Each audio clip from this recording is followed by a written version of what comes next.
Giuseppe Veneziano. Good morning, everybody. So,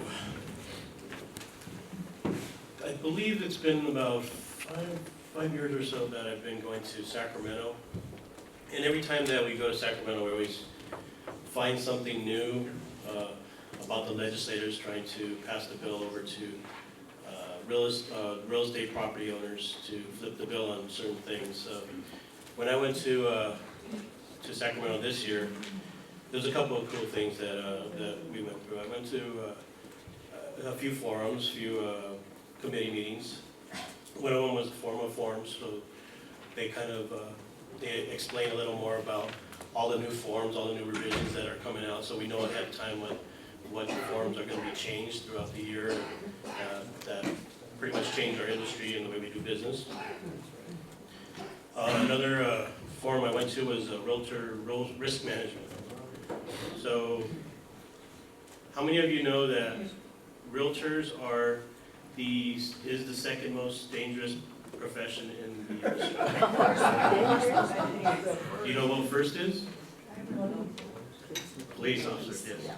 We're right behind them in terms of being having a risky profession. So go figure that one out, right? And we don't get to carry a gun. We also went through a few legal updates. That was also a few pretty cool things. The legislators are always trying to pass bills that are affecting us, like I said. So how many of you know that one of the legislators, one of the things that they're trying to pass is making it mandatory for property owners to, if you're going to rent out your property, to rent to Section 8. So I know a few people that went, they know. So right now it's voluntary. So if you want to rent to Section 8, you can, but you don't have to. But they're trying to make it mandatory. So when we go up to Sacramento, even when we go to Washington, we lobby to go ahead and protect our rights. So that way we're not always flipping a bill just because we own real estate doesn't mean that we're rich, right? Some of us are already making it when we have investment properties, but at the end of the day, it's a long-term investment. So that's where we go out there and we lobby for everybody. That's our number one goal when we go up there, is to meet with the legislators and tell them what we're for and what we're against when they're trying to flip, basically let us pay for everything that they want to go ahead and pass. So another cool thing is a technology forum. They're always talking about technology. I was able to attend that one, and some of the cool things out there, of course, as we're moving towards different way we're doing business with all the disruptors out there, like the third-party listings and things that are outside of the MLS. Is, how many of you heard of the Amazon Echo? Not many, a few people. It's kind of like your own little home personal assistant. It's a little cylinder about this tall, and it was actually pretty cool. It actually becomes your non-paid legal assistant or your assistant. You could ask it anything, and it'll tell you, about the weather, about making appointments, and all that stuff. So it's pretty cool, but it's still one of those things that are coming down the line. That's pretty much my report.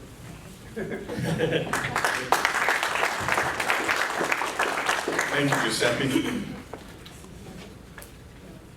Okay, I'm going to bounce around a little bit, but I'm going to make the common theme what they're trying to do to our industry. So I'm going to call on Helen, who's going to give us a report that actually comes from LACBOR yesterday, but it's something that just has recently surfaced that would affect our industry. Helen Marston.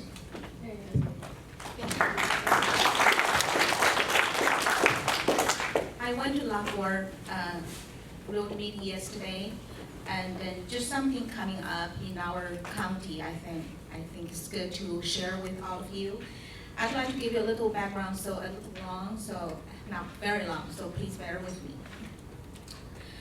Los Angeles County officials are considering a new income tax on millionaires to help address the region's growing crisis of homelessness. Supervisor Hilda Solis raised concerns about methodology of a poll that gauged voters' support for the potential measure and annual county-wide count of homeless people. After a lengthy debate, the supervisors postponed the question by a week. City and county officials have been mulling the idea of asking voters for a tax increase to pay for new housing and services intended to get people off the streets. The most recent count by the Los Angeles Homeless Service Authority found nearly 47,000 people on the streets and in shelters, a 5.7% increase from the year before. County officials voted earlier this year to allocate $150 million for housing programs and other initiatives to reduce homelessness, by saying nearly $500 million a year would be needed to make a significant dent in the problem, not including the cost of building new housing. A recent poll by the county found that 76% of the likely voters polled were supportive of a millionaire's tax, enough to meet the 2/3 majority required to impose a new tax. They were more receptive to the high income tax than to other options presented, including increasing sales or property taxes or taxing marijuana sales to pay for homeless programs. County officials estimate that another such tax could raise $243 million a year for housing and services for the homeless in Los Angeles County. But the county does not now have authority to raise income taxes and would need a change in state law to do it. Supervisors Mark Ridley Thomas and Sheila want the county to start pushing for a budget trailer bill that would grant the county the authority in time to place a measure on the ballot in November. The deadline for the board to place initiatives on the November ballot is August 9. The budget bill will be adopted by June 15 and signed by June 31st, giving county officials time to decide whether to place a measure on the ballot. Mike Antonovich and Don Kennedy expressed skepticism about pursuing a tax increase. Solis joined them. She said she had not been provided with a detailed breakdown of demographics of the people polled and had not received a breakdown of the results for each district until Monday night. So I think will happen soon, and they try to figure whether they will put it in a ballot. So I think we should share the information with our clients, if not mostly related to our own, but definitely related to our clients. And then, of course, this is a complicated issue that we're all facing.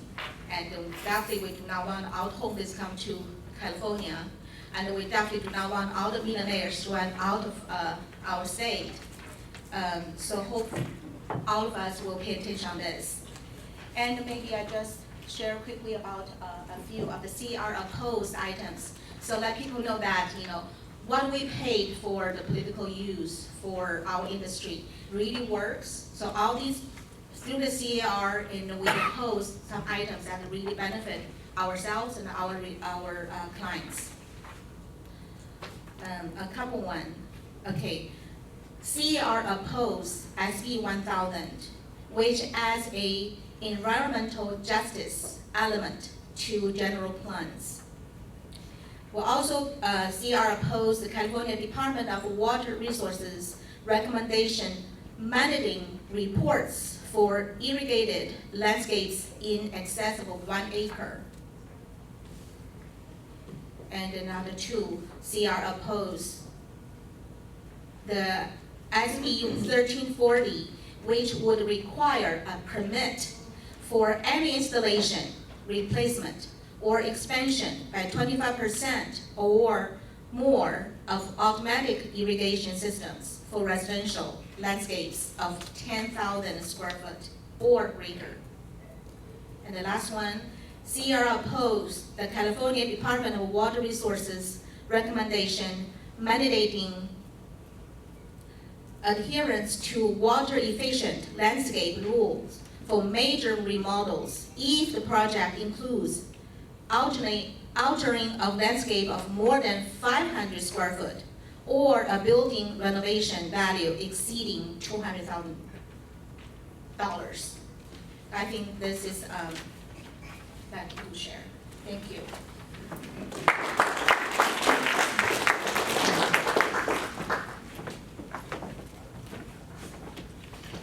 All right, thank you, Helen. That's some good information, especially from last board regarding that millionaire's tax. I agree with you. I don't want to see all the millionaires leaving and all the homeless coming. Next up, I'm going to call on Susie Dunkel Soto. And one of the hot topics, if not the hottest topic in DC last week at NAR was on student debt. And we've heard a lot about it in the news, and they had a couple of different presentations back there. So coming up, Susie, and I'll let her tell you about those, but they were quite interesting.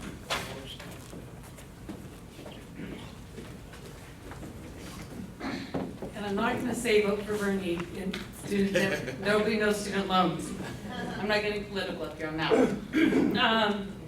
Yeah, it was a big issue, the student debt, which also followed with millennials, which is our next hopeful of our buyers. But let me see. So millennials, just to remind you, are any of those individuals that are born after 1980.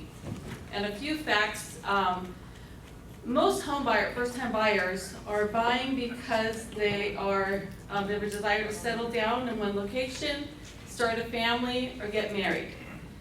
Well, our millennials aren't doing that. 60% are single moms.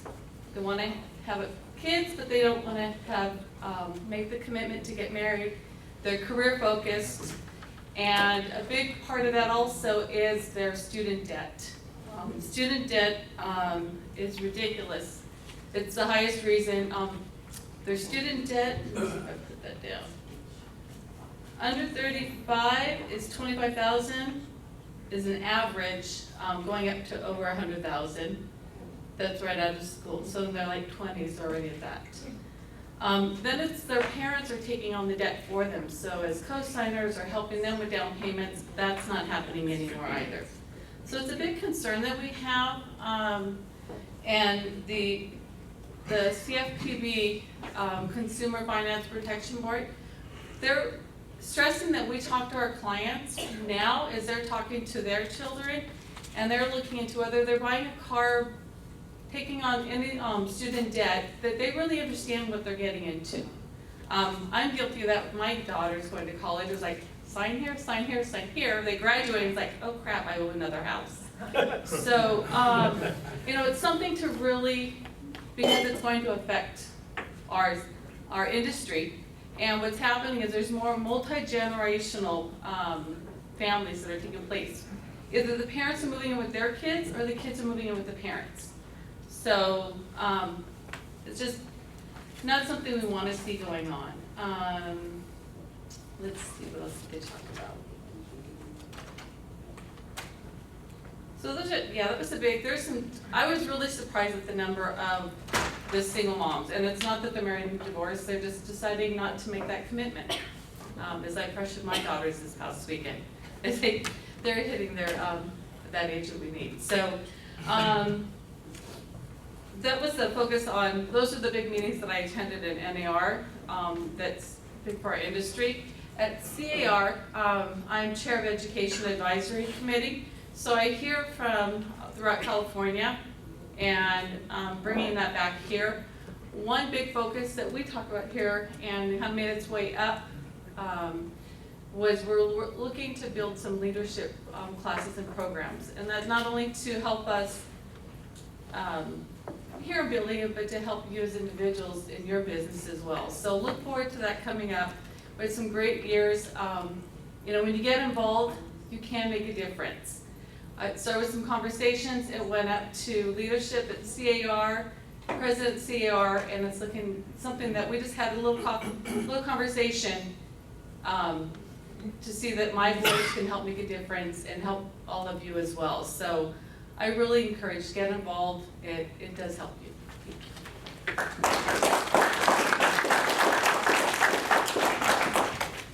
Thank you, Susie. Okay, next I'm going to bring up our current president, Kevin Kwan. And I'm not going to tell him what to talk about.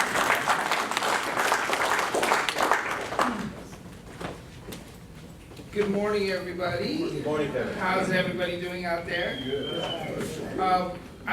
What I'm going to do is, at NAR, we have a seat at the table to vote because of the large amount of membership that we have. And Tom Berge Jr. is our representative. He's our director that represents us at the National Association of Realtors and votes on the issues for us.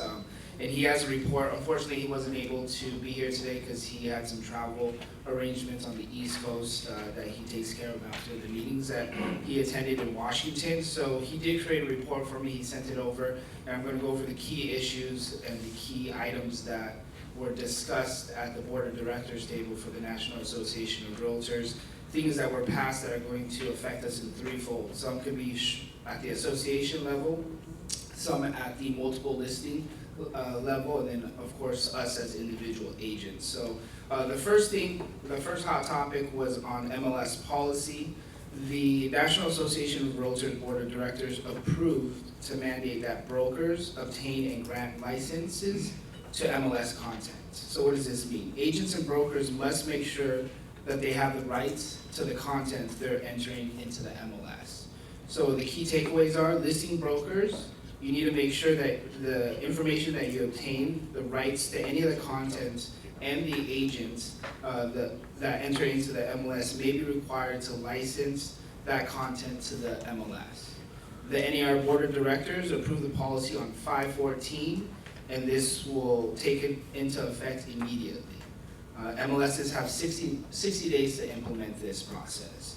With the growing concerns over copyright infringements, the NAR Board of Directors has approved changes to the handbook on multiple listing policy to reflect the importance of the MLS users granting the MLS the licenses necessary to store, reproduce, compile, and distribute listing information.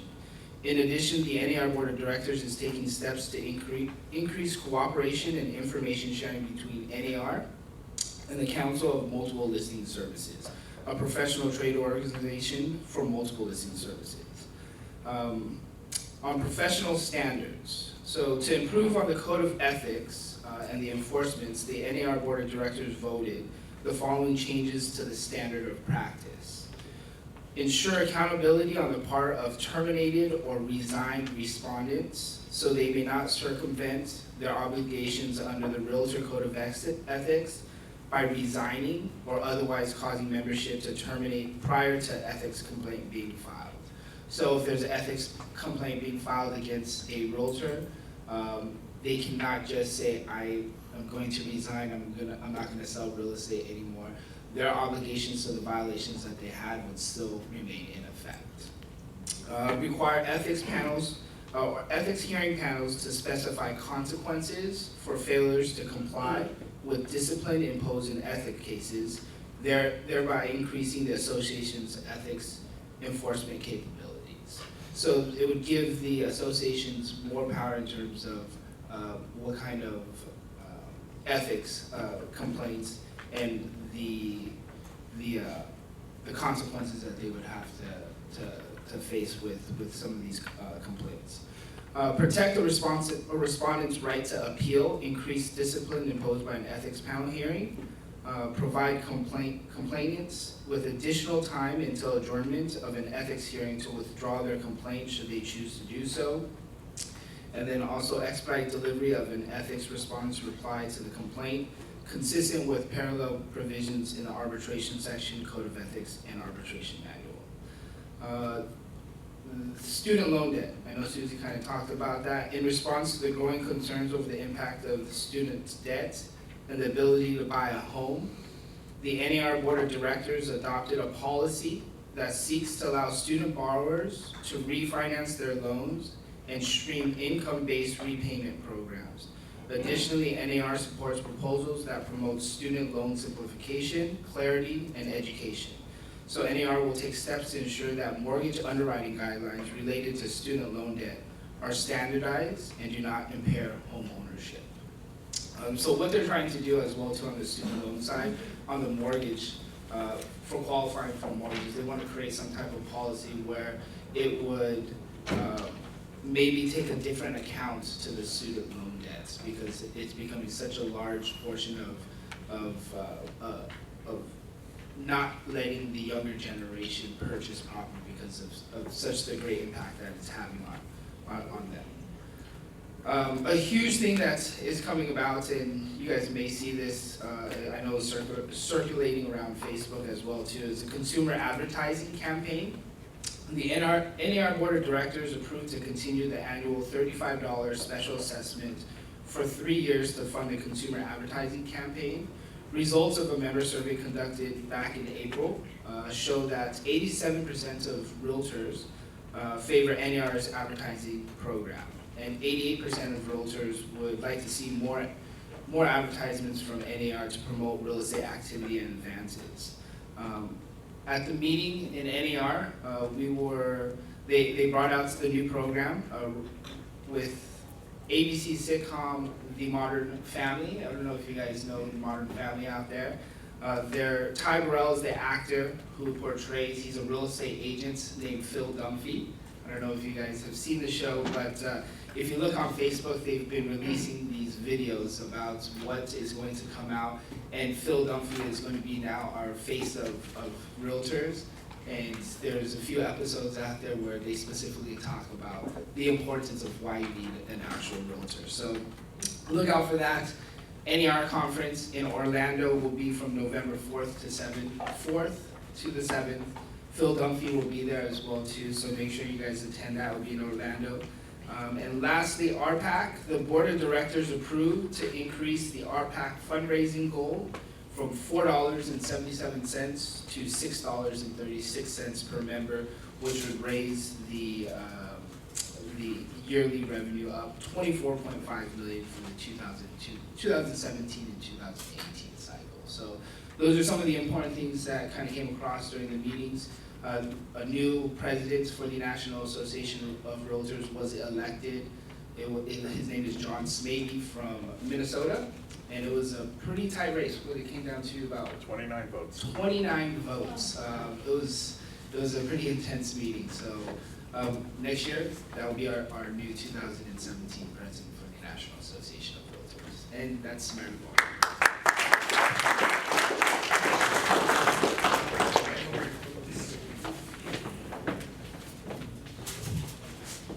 What a nice job, Kevin. All right, we've still got a few minutes, and I'm going to put this one up before myself, but we thought we'd throw another angle at you and talk to one of our new members. So Nick Baldry, come on up, and I don't want you to get lost in his charming accent. Listen to what he actually has to say.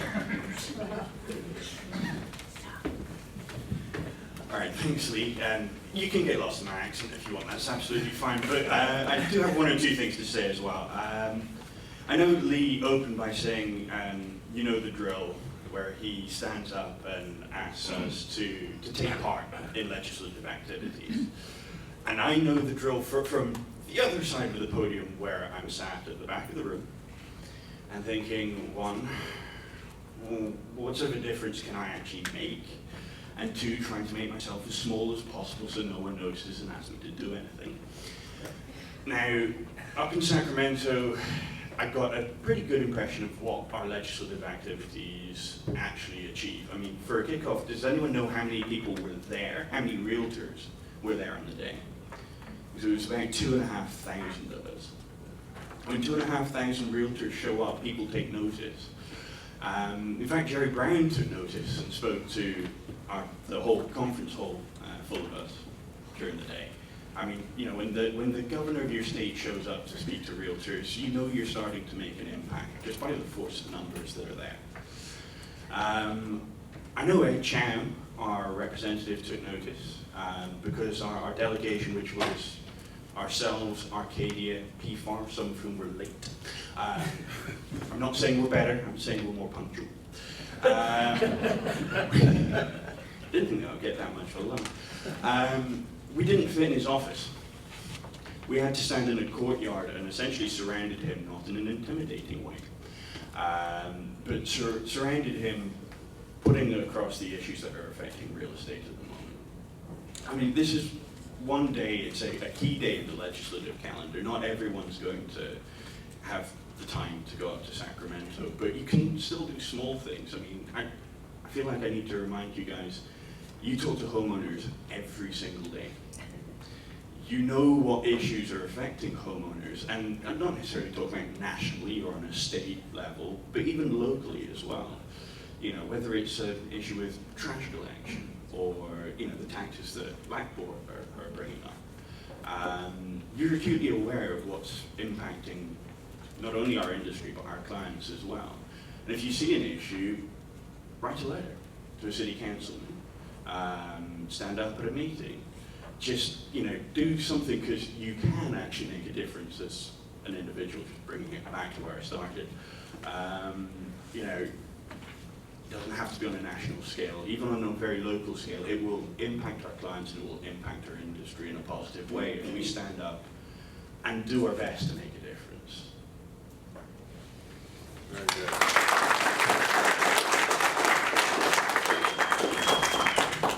It's nice to see we've got some young leaders coming up the ranks. All right, I'm going to touch just real briefly on a couple of other bills. Giuseppe already talked about the one that would make Section 8 housing mandatory, so he would put that burden on landlords to go through the paperwork and file for that, where right now that's a voluntary program. We have another bill that we're sponsoring that would kind of make it uniform as to what qualifies as a support animal. And what they found was there's a firm in Colorado that if you send them an email, they'll send you a certificate that says that your dog is a support animal.